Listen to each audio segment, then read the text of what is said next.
Pada zaman dahulu, hiduplah sepasang kakek dan nenek di pondok kecil dekat hutan. Mereka hidup bahagia dan damai. Sayangnya, mereka tidak mempunyai anak. Pada suatu hari, ketika sang nenek membuat adonan kue di dapur, suaminya datang. Sayang, kau masak apa hari ini? Oh sayang, hari ini aku membuat manusia kue jahe. Sang nenek menguleni adonan dan membentuknya menjadi manusia kue jahe. Setelah memasukkan ke dalam oven, nenek itu duduk dan menunggu manusia kue jahe itu dipanggang. Saat tercium aroma lezat di seluruh dapur, sang nenek mengenakan sarung tangannya dan mengeluarkan kue jahe itu. Sekarang saatnya menghias. Nenek membuat mata dari kismis dan hidung yang lucu menggunakan permen. Lalu dia menggunakan krim untuk membuat rambut dan pakaian. Dan terakhir, nenek menggunakan ceri sebagai hiasan kancing baju. Sambil melihat hasil karyanya, nenek berkata, "Manusia kue jaheku terlihat cantik, tapi rasanya ada yang kurang." Nenek melihat kuenya lagi, dan mulutnya. Aku lupa membuat mulutnya. Nenek menggambar mulut di wajah manusia kue jahe dengan krim. Oh iya, sekarang kau sudah lengkap manusia kue jaheku. Tiba-tiba terjadi sesuatu yang tidak terduga. Terima kasih. Tapi bagaimana mungkin kau bisa bicara? Manusia kue jahe tiba-tiba berdiri dan mulai berlari. Ya, dan aku bisa berlari juga. Manusia kue jahe melompat dari meja dapur ke kursi, lalu ke tanah dan mulai berlari cepat ke arah pintu dapur, lalu ke taman. Kembali! Kembali! Sang nenek berteriak. Manusia kue jahe mulai berbicara sambil berlari. Ya, larilah secepat yang kau bisa. Tak ada yang bisa menangkapku, karena aku manusia kue jahe. Sang nenek pergi ke taman dan mulai berlari mengejar manusia kue jahe. Kakek melihat keluar jendela dan melihat istrinya berlari lalu berteriak. Hei, kau mau lari kemana? Sang nenek menjawab suaminya sambil berlari. Manusia kue jaheku melarikan diri. Aku mencoba menangkapnya. Sang kakek kebingungan. Nenek terus berlari tetapi manusia kue jahe sangatlah cepat. Rasanya mustahil bisa menangkapnya. Tak lama kemudian manusia kue jahe melewati sebuah peternakan. Sapi yang merumput melihatnya. Kuenya terlihat enak. Aku harus menangkap dan memakannya. Sapi itu juga mulai berlari mengejar manusia kue jahe. Tunggu, jangan lari. Aku akan memakanmu. Ya, larilah secepat yang kau bisa. Seorang nenek juga mencoba menangkapku, tapi tak ada yang berhasil karena aku manusia kue jahe. Sang nenek dan sapi berlari mengejar manusia kue jahe. Dan kali ini, seekor babi melihat manusia kue jahe itu. Manusia kue jahe, cocok dengan lidahku. Tunggu, akan kutangkap kau. Manusia kue jahe menjawab sang babi sambil berlari. Ya, larilah secepat yang kau bisa. Seorang nenek dan seekor sapi juga mencoba menangkapku. Tapi tak ada yang berhasil karena aku manusia kue jahe. Saat berlari, manusia kue jahe di depan, disusul nenek, sapi, dan babi. Seekor ayam yang sedang mencari makanan melihat manusia kue jahe. Itu harus jadi makan siangku. Jadi ayam pun ikut mengejar. Larilah sepuasmu, manusia kue jahe. Aku akan menangkapmu. Ya, larilah secepat yang kau bisa. Seorang nenek, seekor sapi, dan babi tak bisa menangkapku. Tidak juga kau. Tak ada yang bisa, karena aku manusia kue jahe. Manusia kue jahe berlari paling depan disusul oleh nenek, sapi, babi, dan ayam. Mereka semua terus berlari. Tetapi manusia kue jahe semakin jauh di depan yang lain. Manusia kue jahe sangat senang dan bangga akan dirinya sendiri. Aku adalah manusia kue jahe tercepat dan terpintar di dunia. Iya, itulah aku. Tidak ada yang dapat menangkapku karena aku manusia kue jahe. Saat ia memandang jauh ke depan, manusia kue jahe melihat bahwa dia menuju ke sebuah sungai. Dan dia berhenti, karena dia tahu bahwa air bisa membuatnya hancur. Oh, tidak. Sekarang bagaimana? Nenek, sapi, babi, dan ayam semakin dekat sekarang. Tepat saat itu, seekor rubah licik muncul dari balik pohon. Aku bisa berenang, jika kau mau aku bisa membantumu. Manusia kue jahe berpikir. Bagaimana jika kau nanti memakanku?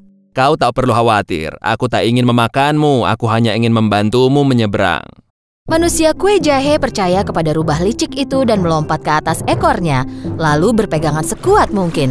Rubah melompat ke sungai dan mulai berenang. Sementara itu, nenek, sapi, babi, dan ayam tiba di tepi sungai dan melihat manusia kue jahe menyeberangi sungai di atas punggung seekor rubah.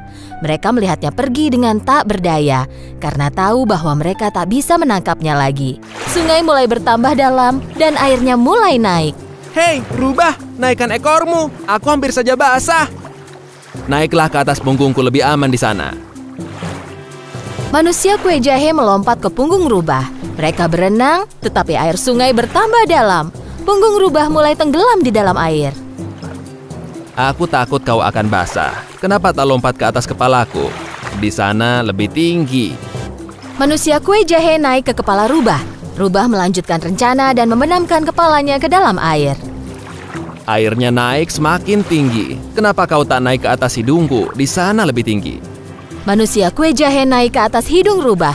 Tepat saat mereka akan mendekati tepi sungai, rubah menggoyangkan hidungnya dan melempar manusia kue jahe ke udara, lalu membuka mulutnya. Manusia kue jahe akan jatuh ke dalam mulut rubah dan rubah akan memakannya. Tapi gagal. Saat manusia kue jahe di udara, seekor burung gagak terbang di atas mereka, menangkap manusia kue jahe dengan paruhnya. Rubah hanya berdiri melihat hal itu dengan mulut terbuka. Manusia kue jahe menunggu sang gagak terbang lebih jauh, lalu bertanya, "Apa burung gagak memakan kue?" Yep. Saat burung gagak membuka paruhnya untuk menjawab, manusia kue jahe jatuh dan mulai berlari secepat mungkin. Ya, larilah secepat yang kau bisa. Seorang nenek, seekor sapi, babi, ayam, rubah, dan burung gagak juga mencoba menangkapku. Tapi tak ada yang berhasil karena aku manusia kue jahe. Manusia kue jahe terus berlari dan tidak berhenti. Jika kau melihat manusia kue jahe melewatimu sambil berlari, jangan coba untuk menangkapnya. Karena dia adalah manusia kue jahe dan tak seorang pun yang berani menangkapnya. Di sebuah hutan, hiduplah seekor tikus kecil. Ia sangat takut akan rubah, serigala, dan bahkan dirinya sendiri. Bahkan jika angin bertiup dan ranting berderak, ia segera mencari lubang untuk sembunyi. Karena itu, semua hewan kecil mengolok-oloknya. Penakut sekali dia. Kau bahkan takut terhadap angin. Kau memang penakut. Kau memang penakut. Kau memang penakut. Pada suatu hari, tikus mengumpulkan keberaniannya dan pergi menemui raja hutan, sang singa. Singa baru saja selesai makan siang. Ia sedang tidur siang di depan guanya. Teman-temannya tikus semuanya penasaran pada rencana tikus. Tikus mulai memanjat ekor singa. Ia naik ke atas punggung singa. Dengan wajah penuh percaya diri, dia berpose di hadapan teman-temannya. Meskipun sangat takut, ia melakukan semua rencananya sehingga ketakutannya tidak terlihat. Tepat pada saat itu, singa bangun. Dan singa mengguncangkan bulunya, tikus pun terjatuh. Tikus dan singa saling berpandang-pandangan. Semua hewan yang melihat itu menjadi khawatir. Oh tidak, singa akan menelan tikus itu. Nekat sekali, berani sekali.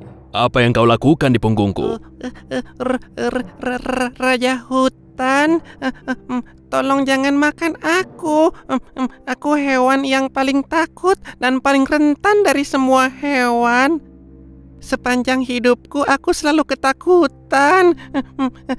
Bahkan jika sehelai daun jatuh dari pohon pun aku takut. Aku sudah capek ketakutan terus. Aku ingin menyingkirkan rasa takut ini. Kau kan raja hutan ini. Satu auman besar darimu maka semua hewan takut kepadamu. Maukah kau melindungiku? Singa mendengarkan tikus dengan diam. Tikus penasaran apa jawaban dari sang singa.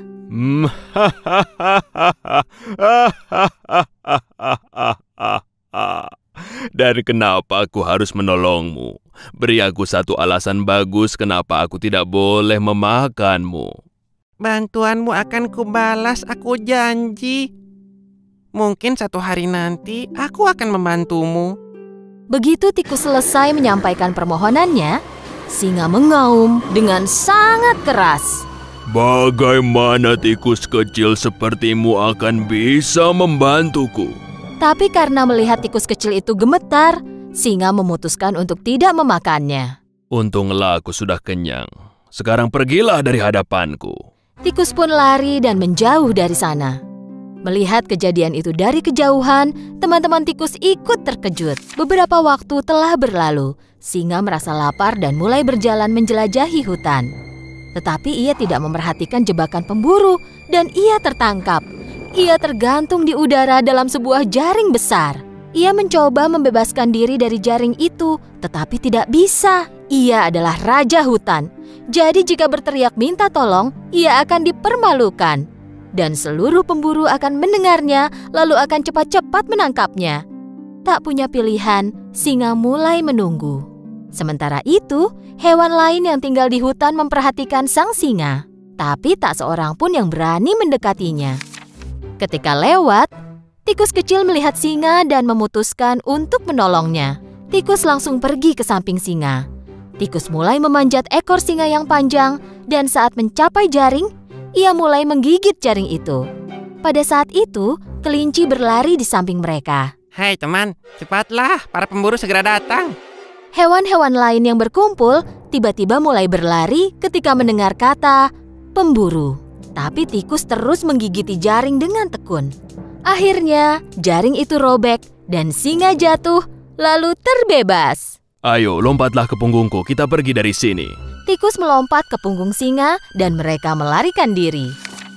Singa yang terengah-engah tiba di depan guanya. Dia berlutut dan tikus pun melompat turun. Saat kau bilang kalau suatu hari kau mungkin bisa membantuku, aku menganggap remeh dirimu.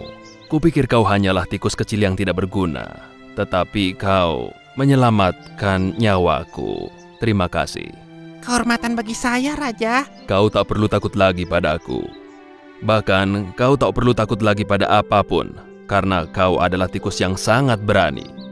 Jika aku raja hutan, mulai sekarang kau adalah pangeranku yang pemberani. Singa dan tikus mulai tertawa.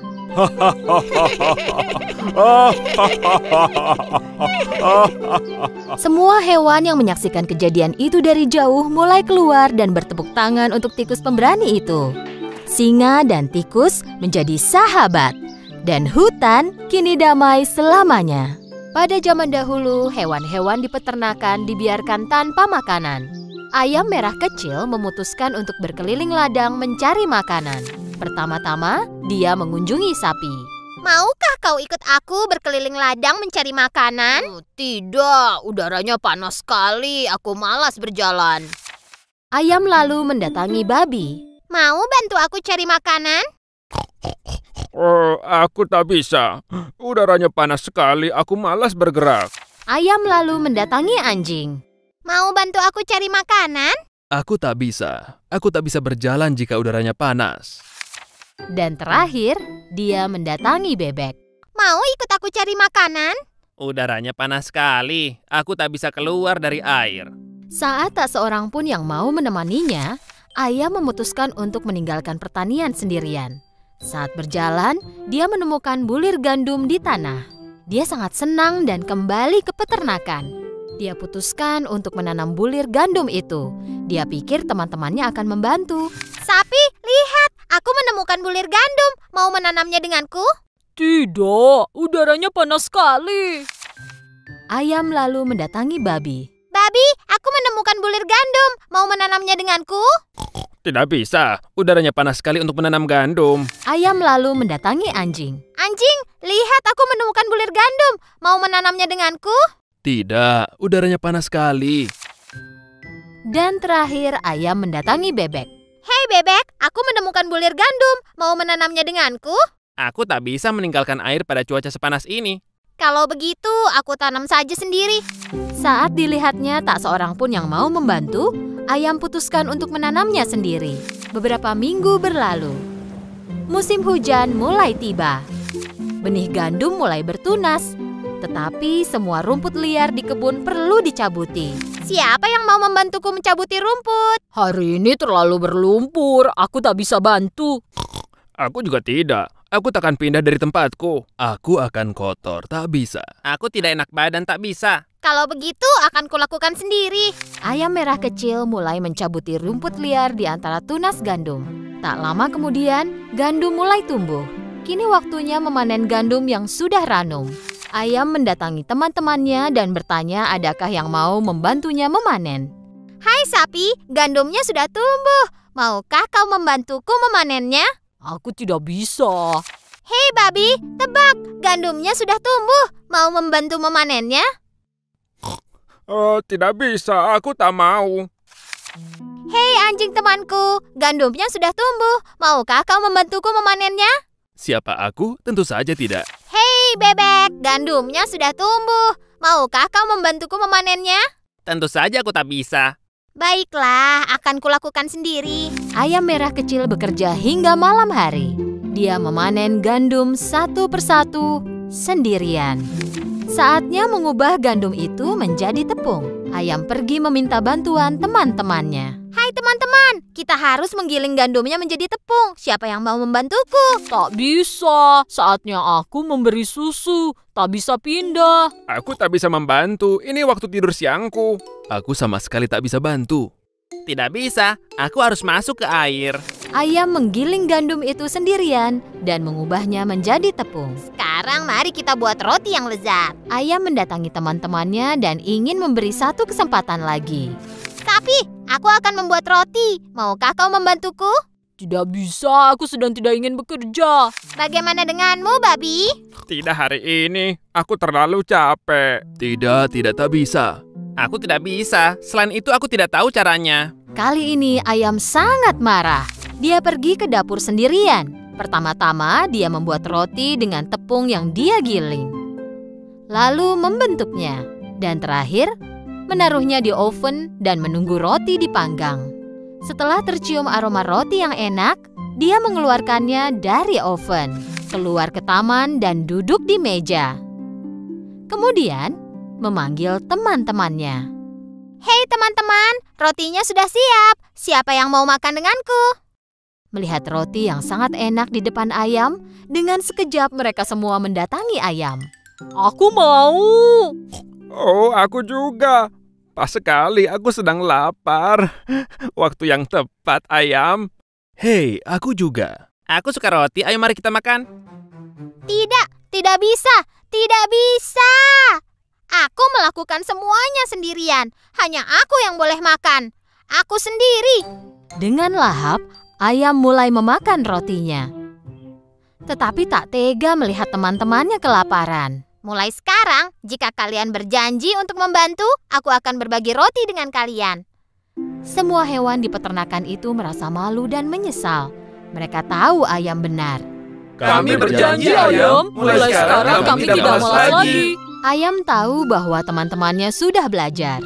Jadi dia berbagi roti dengan mereka. Dengan lahap, mereka makan dengan bahagia dan kenyang.